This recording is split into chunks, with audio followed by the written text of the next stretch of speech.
As soon as I arrived in Thailand, I got on a train to Khon Kaen.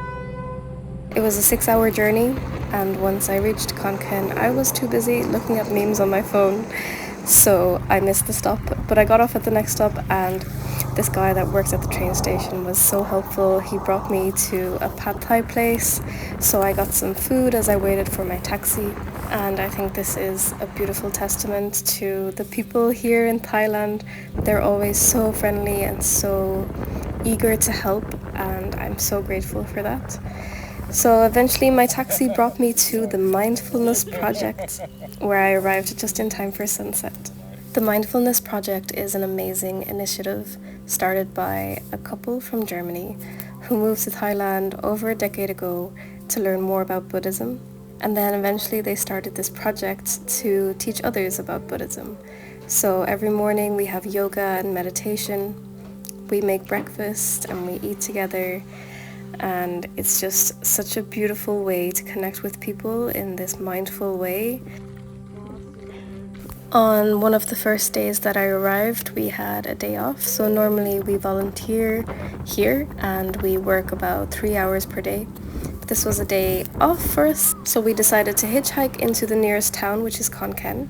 And here we went to the night market, ate lots of nice food, walked around, listened to some good music. There was live music as well, and we saw the sunset. And night markets really are such a blessing in Thailand. They're so fun and there's so many different kinds of foods.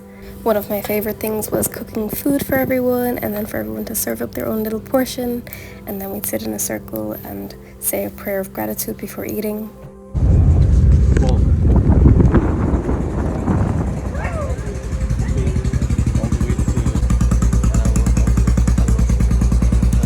On one of the days we visited an orphanage that this project works together with, teaching English sometimes or just attending events and playing with the kids.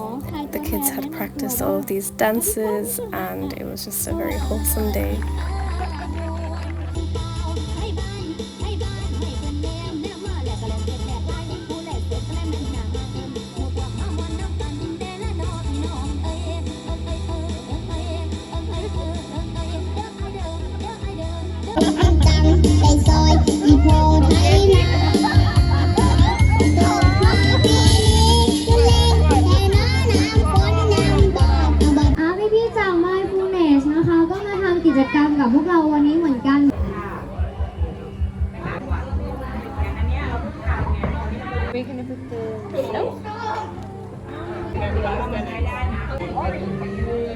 Bullseye.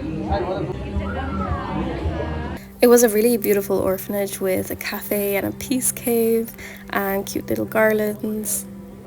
After the orphanage, we visited the local farm where they get their fruit and veg from, and it's located right in the city center, but it's a beautiful little piece of land and they grow everything organically and without pesticides.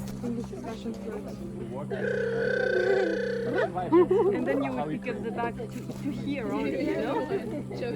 And it's really beautiful to see an initiative like this in the city center to show other people that this is also possible. And it was really, really cute, and we ate some green mango and watermelon and drank some tea made of this yellow flower that I don't remember the name of, but so delicious. So easy.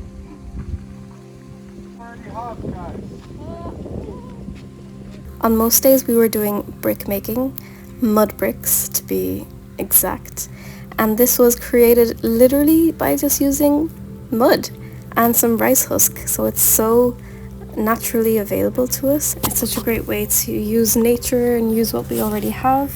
So the method consists of digging this big mud pit, and you shovel out all of the soil and you leave it to the side, and then eventually you fill up the mud pit with the soil and with water, and you create this mud, and you stamp it and you make sure there's no big pieces, and then eventually you add in rice husk, and eventually you can use this mud to create bricks using this mold. And they need a long time to dry, that's the only thing. But then eventually you can build houses out of these bricks, and how amazing is that?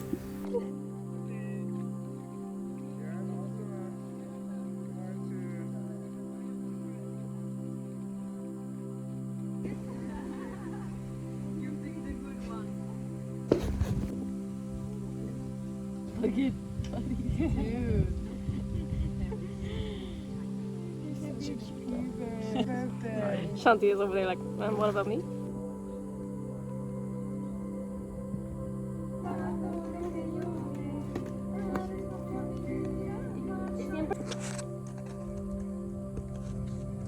This is the vibe.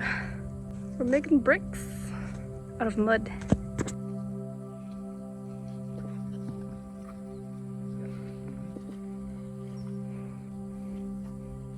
So this mold is used and we drop in the mud from a height to avoid having any air bubbles in the middle.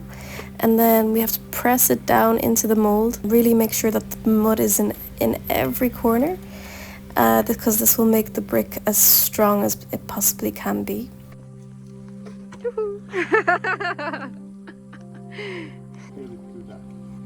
So we need, storm, but you will see the more people we are.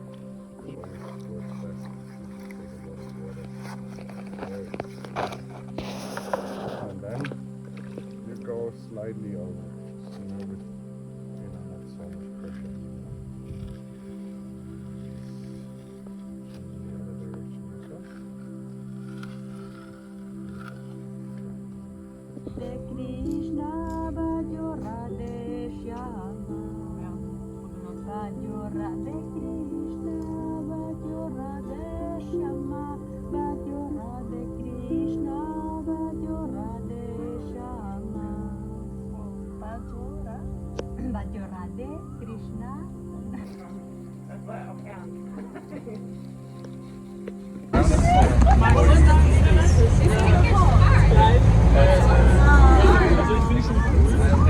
In the other direction as well. The group kept growing bigger and bigger, and eventually there were so many of us and we were all from a different country, which was really amazing. So here we went to the monastery that this project works with, and we stayed there for the night. Before that we went to another night market where again we got loads of tasty food during sunset, and there's loads of different kind of fruits and pancakes and sticky rice and all of the good stuff.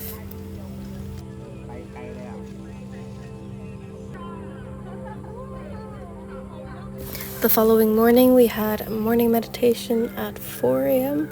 I believe, and then we went to the monastery to hear some chanting and hear some preaching.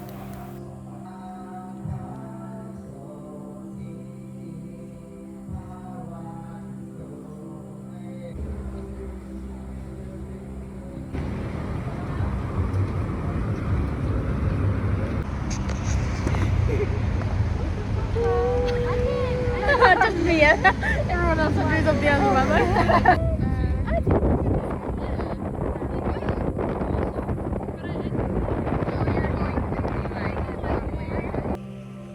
The project was out in the middle of nowhere, so it really gave us the chance to disconnect and connect with nature. I was only supposed to stay here for 10 days, but I extended my stay by 5 days or so, partly also because the project was able to get their hands on their own piece of land, and so we did an excursion to this new piece of land. We rented a songtao and filled it up with fruit and veggies and our luggage. And we had a little party.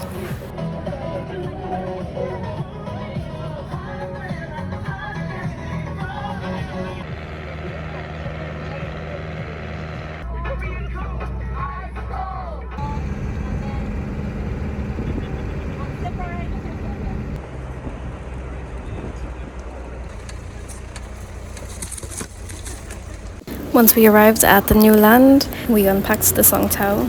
We had some lunch and then we set out to explore the land. So we went for a walk and we explored all the hidden corners, all the hills, and we inspected the land just to see in which way can we make use of the land while working with the land. So really incorporating that idea of permaculture. We stayed in tents and we cooked our food on an open fire, and it really was a chance to survive just with the bare necessities, although we had a banger of a breakfast with this granola and this fruit, amazing. And then we went for a swim in the beautiful river. And my most favorite thing about the Mindfulness Project was the talking circle, where every evening at 6 we would gather around a fire and there would be 2 questions. The first question would be, what was your favorite part of the day? And then the second question would be something along the lines of, what would you change about your childhood? What do you fear the most? What do you need to be happy?